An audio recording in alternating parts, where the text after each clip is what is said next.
Welcome back. I am Joshua Roberts, attorney at law, and you are watching Lawyer Up.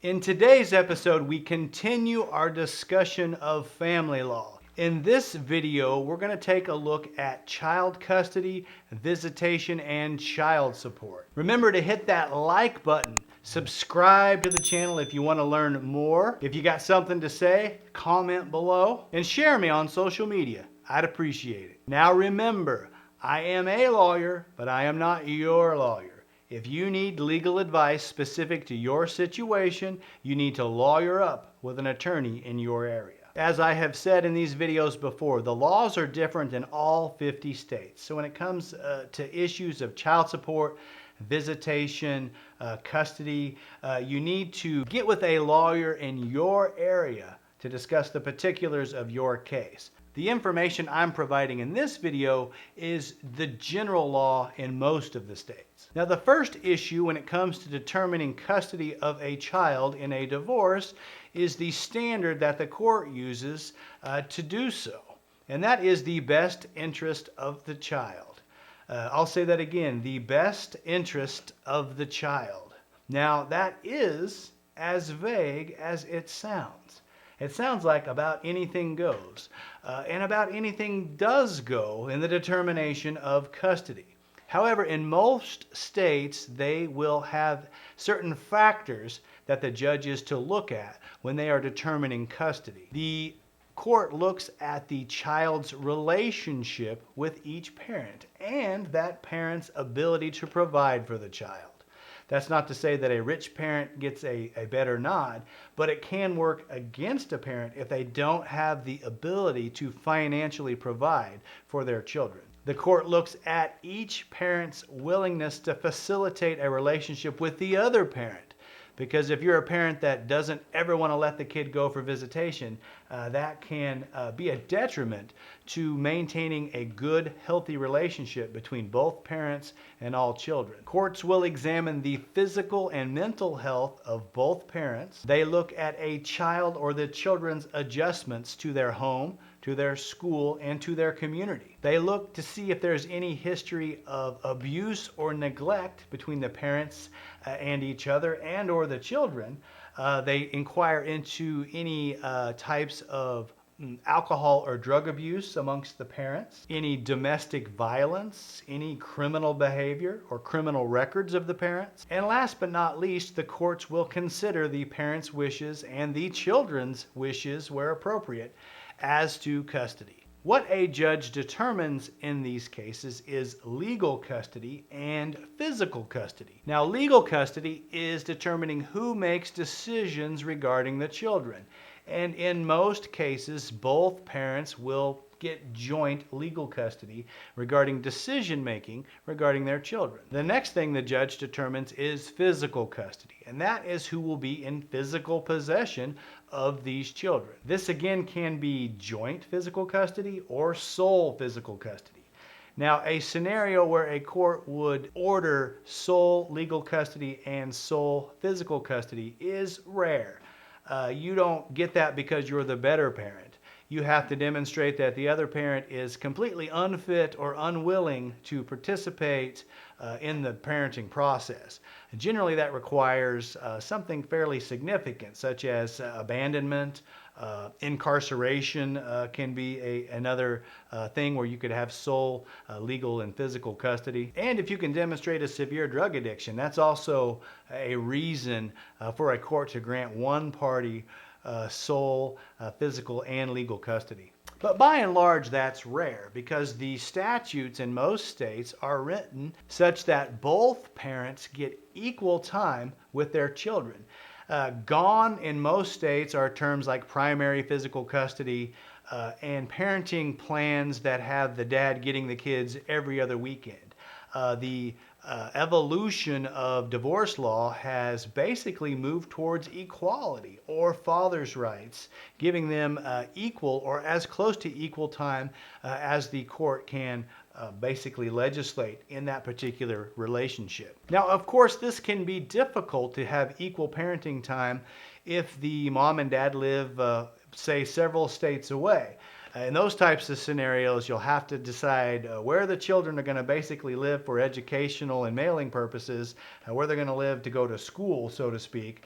And then you have to make up time during the various summer, winter, and spring breaks that are available for the kids, at least while they're in school. Now, obviously, the judge will do something different if there is a reason and if it's in the best interest of the child. And these are scenarios where you have allegations of abuse or neglect. And when one parent alleges that the other parent is abusive or neglectful, that will generally necessitate the appointment of a guardian ad litem. And what a guardian ad litem is an attorney that's appointed by the court to represent the interests of the children. This is an attorney who will dig in and try to determine what is in the best interest of the child or children, and they'll look to see if the allegations of abuse and neglect are valid and how they affect the children at issue in the particular divorce. Now, this third lawyer in the case, this guardian ad litem, is also paid for by the two parents. So that is one of the reasons why divorces get so expensive.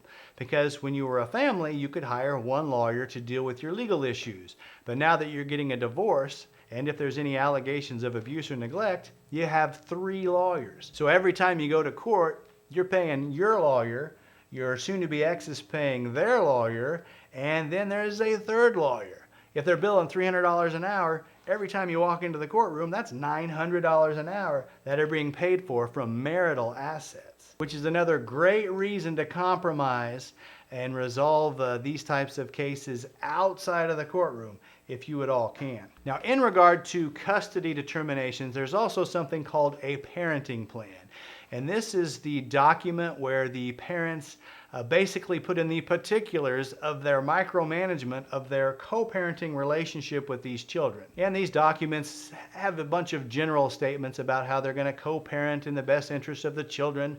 They're going to work together regarding decisions. Every action they take is going to be for the betterment of the health and welfare of these kids. So it's in these parenting plans where the parents can really drill down into the particulars of who's going to pay for health insurance, who's going to pay for extracurricular activities, in what years does which party get to claim the kids on their tax returns, what are conditions where you could move to another city, and that be allowed under the parenting plan.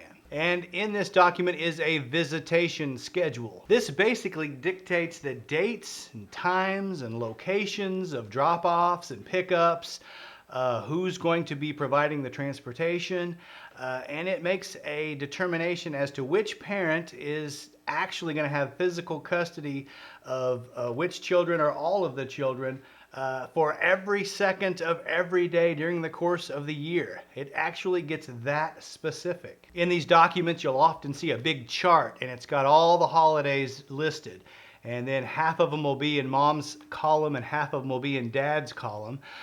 And it'll say that in even numbered years, this is the schedule, and in odd numbered years, they flip-flop, so that if dad has the children for Christmas this year, mom will have them for Christmas next year. So these parenting plans are very, very detailed. And the thing to remember about them is that if two parents decide they want to do something different than what's in the parenting plan, they're certainly free to do so. The courts don't want to interfere between two people co-parenting their children. However, if there's a disagreement and the parties can't work it out, the default is to go back to what's in the parenting plan, because that's what the court has ordered. Now let's switch gears and talk about child support. Now, every parent has a duty to support their children. That is whether you are married or not, and that is even if you get to see your child or not. I've had several dads come in and say, well, I haven't got to see my kids, so I don't have to pay child support. Well, unfortunately, that's not how it works. You continue to have a child support obligation. The remedy is to go back to court and have the judge facilitate a visitation schedule so that you do then get to see your children. Now, every state has a formula for calculating child support. And these calculators are available. You can Google your state and child support calculator, and a calculator that is specific to the parameters of your state will pop up. You can enter the information and get a ballpark figure of what a child support obligation might be in your particular situation. Now, in the United States, there are two different models for child support. One of them is a shared income model. That's in 40 of the states. In the other 10 states, there is a percentage of income model. The difference is in the shared income model, it considers the shared income of both parents. It combines the earning powers of both parents in calculating what the child support obligation should be. In the percentage of income model, it only looks at the parent that is paying child support. So the other parent's income isn't considered at all. They look at the party that's paying child support, and then a percentage of that individual's income is how they calculate the child support obligation. So let me give you an example of the shared income model, which is what is used in most 40 of the states. The child support calculator first takes the gross income of each parent. It then adjusts for any maintenance that's being paid, any child support obligations that are being paid, and of course is particular to the number of kids involved. Once you factor in those figures, you get an adjusted monthly gross income for the family. And that total figure equates with a basic child support amount that the parental unit should expect to pay for the number of children that were born of the marriage. Now, it used to be we'd have big, thick books and we'd have to flip them open and find in a big chart to go over to see what that amount was. But with the advent of these child support calculators online, it will do it for you. And really, once you find this figure, it is the proportion of your income to that figure, which essentially will calculate the amount of child support. So if I make twice as much as my wife, I should expect to pay 66 or 2/3 of that percentage of that overall global child support amount that the state says is required to support the children born of the marriage. However, from there are other adjustments. They'll make adjustments for the party that is paying for the health insurance. They'll make adjustments for the party that is paying for child care. They'll make adjustments if there are uncovered medical costs based upon who is paying for those. And finally, they make adjustments for the amount of time that they will be spending with each parent. If they're going to be with a parent 2/3 of the time for whatever reason, then the child support amount will be adjusted by the calculator. Ultimately, at the end of the day, a number falls out the bottom, and this is the presumed child support amount. Now, parties are free to deviate up or down from that amount, but if they can't agree, that's the amount that the judge will at least start their analysis with in determining what an appropriate amount of child support would be in any given case. Now, child support continues for each child at issue until they emancipate. Now, that can be 18, but it extends beyond that if they attend college, at least in most states. Emancipation can also happen if they get married or if they join the military. And obviously, if you have multiple children, they will emancipate at different times. So the global child support figure will go down as each child emancipates. Now that you understand the issues regarding child custody and visitation and child support, it's important to note that these are all modifiable.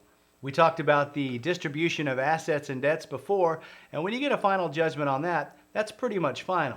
But when it comes to child support, visitation, custody, these are all modifiable issues, which means that you can fight a case for 2 years, have a determination, and 6 months later, the other side can file an additional motion to modify, and you're squabbling about the same issues again. This is why in the family law arena, we say we have clients for 18 years, because the squabbles continue.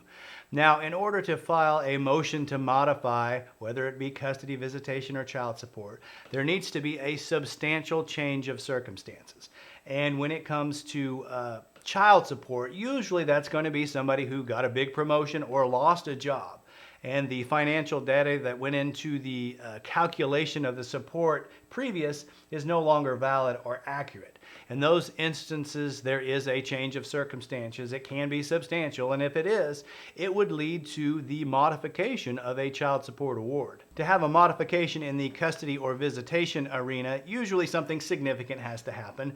It could be an issue of abuse or neglect. It could be an issue of somebody moving out of state, but it's something significant enough to modify the custody and or visitation schedule as the court had established. Finally, there's the issue of maintenance, and that issue comes into play usually when there's one spouse that makes a whole lot of money, another spouse that stays home and is a homemaker, and then they divorce. Now, the argument is when you get married, there is a marital partnership and you agree to act as a single unit. A lot of times a wife will say, well, I could have had a career, but we decided he was the doctor, he was going to go to work, I was going to take care of the kids. And it's not fair now that he gets this high level of income while I basically have no ability to make a living. So in those instances, a court will sometimes issue maintenance. Used to be called alimony. The other way it's called palimony. But those are circumstances where the court finds it reasonable to issue a set amount of a payment for a set period of time. It doesn't go on indefinitely, but the court can award certain payments as maintenance. Usually the longer the marriage and the greater the income disparity, the more likely a party is to get maintenance. It generally isn't awarded if you've just been together for a short period of time or if you make at or about the same amount of money. Courts don't usually get involved in maintenance in those situations. Last but not least, people ask, well, what if I'm not married? What if I've got a custody and visitation and child support issue with somebody that I'm not married to? Well, that's called a paternity case, where you go into court and the court establishes that this person is the father. Once that is established, from there it tracks just like a divorce case, really, when it comes to issues of custody, visitation, and child support.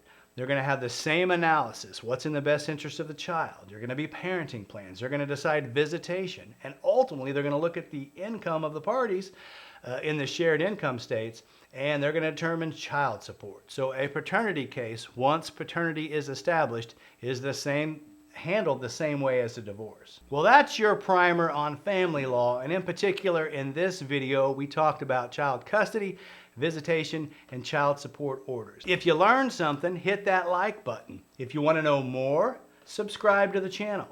Share me on social media, and if you've got something to say, put it in the comments below. Thanks again for watching. You've been watching Lawyer Up. Send lawyers, guns, and money. Dad, get me out of this.